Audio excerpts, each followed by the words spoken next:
एक टीचर के साथ में बहुत मिस्टीवियस हो रहा है और कोई स्टूडेंट दूसरी टीचर के क्लास में परफेक्ट हो रहा है।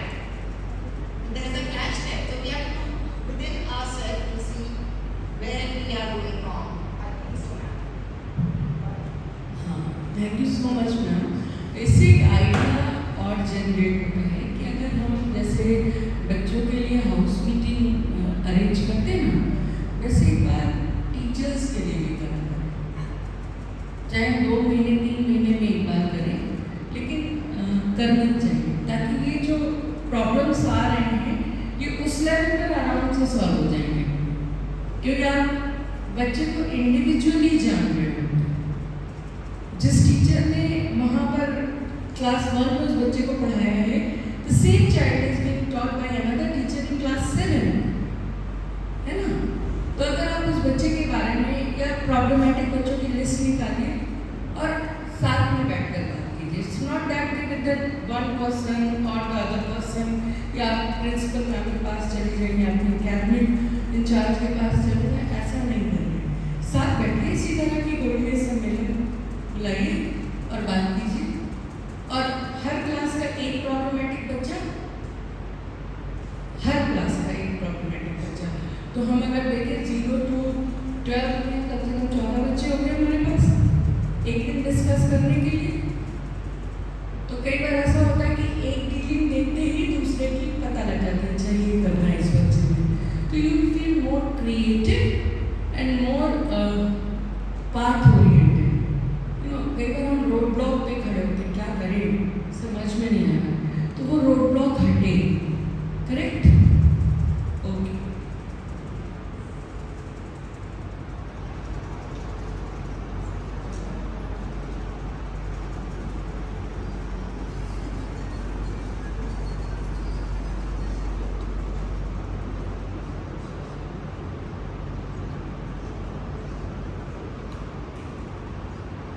चलो कोई क्वेश्चन, हाँ बता दूंगा।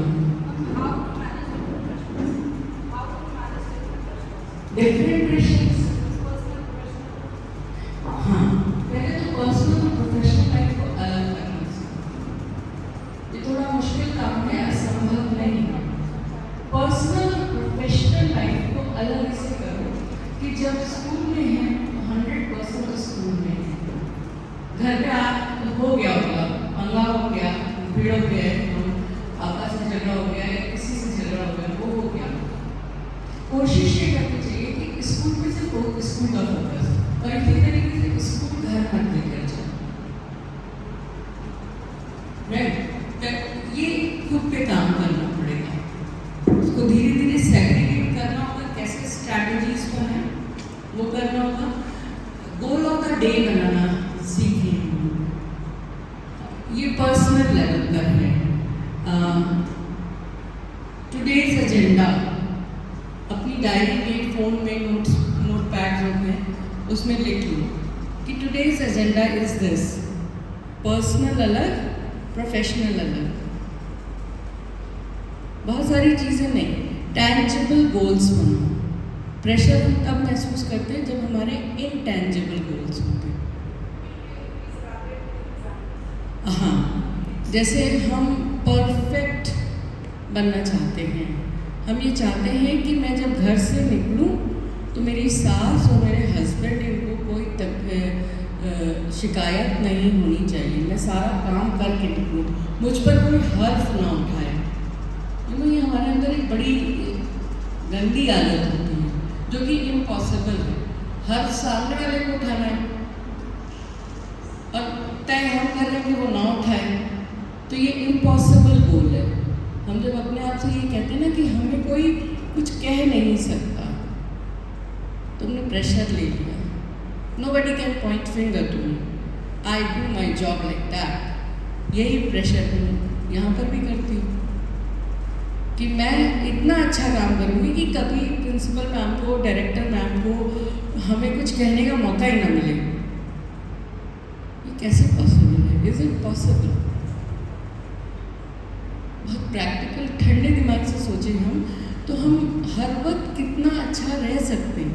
गलतियाँ होंगी कि नहीं होंगी, मार्जिन तो अपने आप को गलती करने का, कि हो गया, कोई बात नहीं।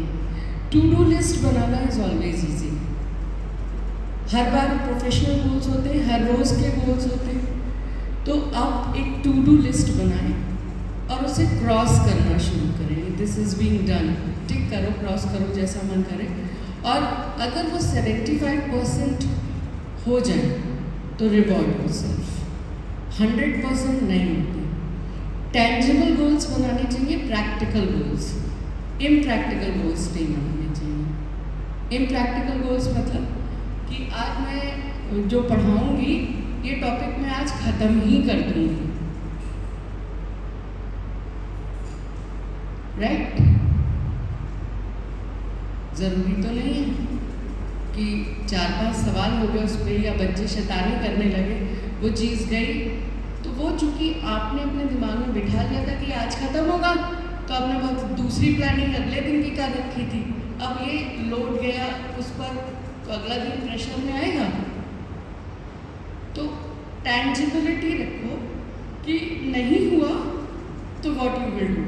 प्लान बी रेडी रखो। इसकी बड़ी कमी होती है, हम तय करते हैं फिर हम उसको तय ही कर लेते हैं।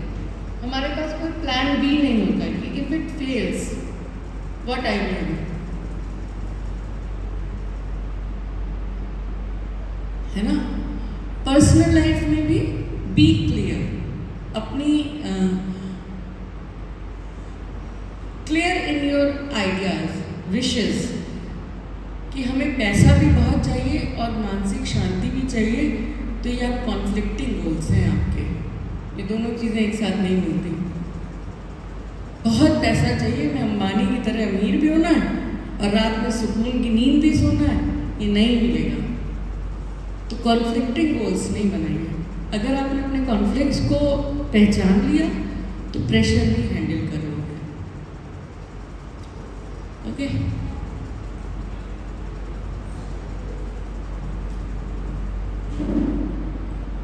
Anybody else?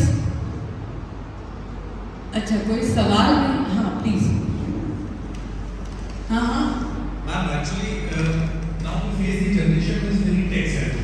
या YouTube का ज़माना है, especially that lot which is between 15 to 18. They idolize people like Gary Vaynerchuk and Ashish Chandwani. You know, Asia's biggest YouTuber, got 35 million subscribers, mostly among the teenager boys, right? So now it has become cool to abuse each other, to insult each other. It has become their norms. They find it very attractive to look cool. That is the change. We can say the generation gap. In our generation, we find it very awkward if we say some bad word, and we face a girl and we say some bad word, or we face a teacher, कुछ भी मुंह से निकलता था. But now this generation, उनको discipline करना. Sometimes we have to be strict, so we do that. Apart from being strict, what can we do? Because we make discipline in our school, but we don't want to fit in. They want to spend their time on YouTube, on Snapchat, on Instagram, making reels, and we insist them to study and all. So I think they are very indifferent. They don't want to be beaten down. I think 30 to 40% of students we have like this. So how to handle these kind of students? Wonderful, thank you. जैसे आपके बगल में जो सज्जन बैठे हैं, इनसे मैंने पहली बार पूछा था तो उन्होंने कहा था नॉर्मल फील हो रहा है। अब आप बताइए, यही नॉर्मल अगर है तो हाउ टू हैंडल इट का सवाल कैसे आएगा? दूसरी बात कि आपने ये कहा कि जो इस वक्त के लोग दिख रहे हैं, आशीष चंचलानी, हर्षदीप आहूजा, अमित भडाना, मैं और भी नाम ले सकती हूँ क्योंकि मेरा 17 साल का बेटा है, ठीक है? तो इन लोगों के साथ जब वो बात करते हैं या चीज़ें करते हैं तो हमें ये नहीं सिखाना है उन्हें कि ये तुम सुनो या नहीं सुनो, क्योंकि जो चीज़ हो रही है हम उसे रोक नहीं सकते। लेट्स एक्सेप्ट इट कि हम YouTube पे जाकर के उन्हें रोक दें कि तुम ये नहीं देखोगे क्योंकि तुम्हें मार्क्स चाहिए, तो वो नहीं करेंगे क्योंकि दे आर स्मार्ट इनफ कि वो आपको पता, उनके पिताजी को नहीं पता लगता कि वो क्या कर रहे हैं। वो जब भी पापा फ़ोन देखते हैं तो क्लास चल रही होती है, लेकिन हमें पता होता है कि उसकी बगल वाली विंडो स्नैपचैट की खुली है। मेरा सिर्फ ये कहना है कि उनके साथ सिर्फ बात की जा सकती है, फोकस किया जा सकता है कि ये सारी चीज़ें चल रही हैं. If you don't want to do that, it is okay. You know what is attracting. हम एक टेस्ट करते हैं और बच्चों से पूछते हैं व्हाट आर योर 3 विशेज़. तो ये जो 15 से 18 साल के बच्चे बता रहे हैं ना, उनमें से 90% वांट्स टू बिकम अंबानी. बहुत पैसा होना चाहिए. भाई कितना पैसा होना चाहिए? बहुत पैसा होना चाहिए मैम. नहीं, पैसा तो क्वान्टिफिएबल चीज़ है ना, गिन सकते हैं, अमाउंट होता है. वो कोई कैसा होता है मैम? जितना अंबानी के पास है, राइट? तो ये जैसे ही ये सिचुएशन आती है, यूट्यूब के फॉलोअर होते हैं, उसने कुछ नहीं किया. What is attractive it? Most attractive thing about it, आप सिर्फ बात करके कुछ पढ़ लिख नहीं रहे हैं, गालियाँ दे करके कई करोड़ रुपए कमा रहे हैं. ये है सबसे बड़ा attraction. Popularity is required at that time. तो देखो, लकीर मिटाई नहीं जा सकती, बगल में एक बड़ी लकीर खींची जरूर जा सकती है. अब वो कैसे किया जाए, इस पर मुझे लगता है बहुत लंबी बात होनी चाहिए.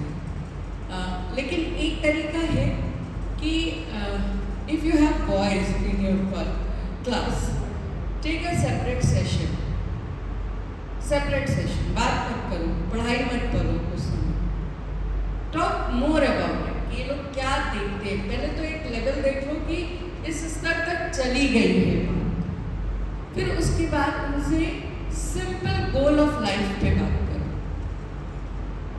प्रैक्टिकल रियलिटी चेक दो कि what your father is doing, what is the source of income, और कितना मिलता है पॉकेट मनी, क्या तुम कुछ और करके कमा सकते हो. ओके, तो इन सारे सवालों पे एक रियलिटी चेक देने की ज़रूरत है. ये क्वेश्चन है आप खुद भी बना सकते हैं कि आप क्या सवाल पूछेंगे. और गालियों की बात तो ऐसी है कि अब हम लड़कों को तो कुछ नहीं कह सकते, हमने लड़कियों से भी वो सुना है जो हम शायद सोच नहीं सकते हैं, लड़कियां बोल देती हैं. तो पहली बात तो ये कि इन चीज़ों पे रिस्ट्रिक्शन है कि if you will abuse you will get something here. College premises में आप ये नहीं कर सकते, इतना ही आपके हाथ में है. एक दूसरी बात कि जब भी बात करें, एक ऐसा फन सेशन होना चाहिए. जो लड़के बहुत देखते हैं ये, इनसे कहा चलो स्टैंड अप कॉमेडी करते हैं, कम टेल मी सम जोक्स. और वो उस रियलिटी चेक पे आएंगे कि ये करा जा सकता है या नहीं करा जा सकता. तब वहाँ उनसे बात की जा सकती कि देखो अगर ये नहीं करोगे, यही करोगे तो फिर यहाँ तक तो तुम पहुँच नहीं पा रहे. इसकी कोई इंस्टीट्यूट नहीं है, स्टैंड अप कॉमेडी को सिखाने का कोई इंस्टीट्यूट नहीं है, गालियाँ सिखाने की कोई यूनिवर्सिटी नहीं है. तो अगर ये करोगे तो कैसे मैनेज करोगे? Give them brainstorming, like questions दो जो वो समझे सुने. यही हम भी करते हैं, क्योंकि if I don't want to do that, I am okay with it. और ये आप लोग बहुत बेहतर कर सकते हैं. उसकी वजह है कि they can relate with you. हम लोग नहीं कर सकते, क्योंकि हम लोगों के साथ तो तुम तो समझोगे ही नहीं. मतलब अगर 12 साल से बड़ा लड़का है तो वो अपनी माँ के साथ बहुत अच्छी दोस्ती नहीं बना पाएगा, despite this ideation of Freud कि भाई ऑडिपस और इलेक्ट्रा कॉम्प्लेक्स होते हैं, लड़के माँ को बहुत पसंद करते हैं, लड़कियाँ बाप को. लेकिन जब बड़े हो रहे होते हैं तो एक सीधी सी बात होती है कि ये तो सबको पता होता है ना कि माँ जब छोटी थी तो लड़की थी.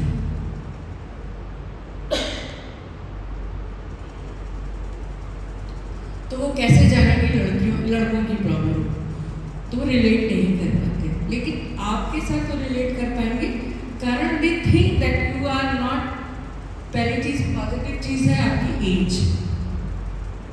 दे नो कि आप बहुत दूर नहीं गए हैं, there is no generation gap, they can feel with you. और दूसरा कि आपकी आइडिया है, if you have good idea about it, तो आप इस चीज़ को कन्वे कर सकते हो।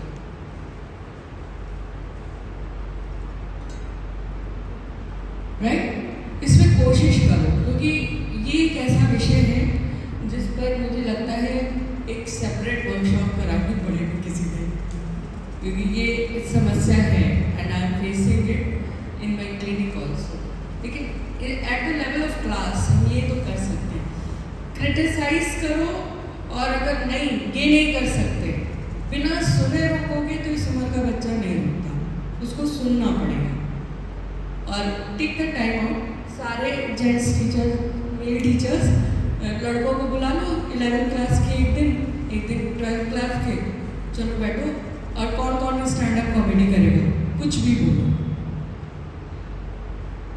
फीमेल टीचर्स और लड़कियां रिस्ट्रिक्टेड हो, क्योंकि वो आपका एम्बैरेसमेंट नहीं होना चाहिए। Then you will come to know कि ये लेवल कहाँ पहुँचा है और हम कहाँ तक पहुँच सकते हैं, क्या कर सकते हैं, राइट? और ये क्रिएटिविटी आ जाएगी, एक बार आप मिलो, बात करो तो अपने आप आ जाएगी। Okay, I am sure, I know that I haven't given the complete answer, तो माय डियर बहुत कंप्लीट आंसर ये मानो में आता भी नहीं, इससे ज़्यादा अच्छे से बता भी नहीं पाएंगे। ओके।